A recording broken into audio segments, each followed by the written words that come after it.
Reiterar la nostra satisfacció pel fet que a Catalunya hi ha pilota Spanair. Ara ja és possible de disposar d'un aeroport connectat al món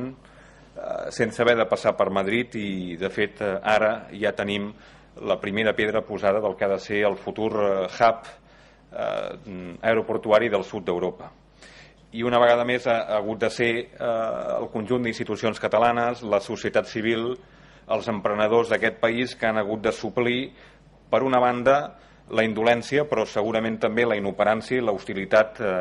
de les autoritats de l'Estat, del govern espanyol i també d'una companyia com la companyia Iberia, que, per cert, avui per avui encara manté només 2 vols internacionals des de Barcelona. Per tant, ha hagut de ser el dinamisme de les institucions, per cert, de grups econòmics petits, no de grans multinacionals, de la societat civil catalana que, com en el passat van apostar, per exemple, per disposar del primer ferrocarril de l'Estat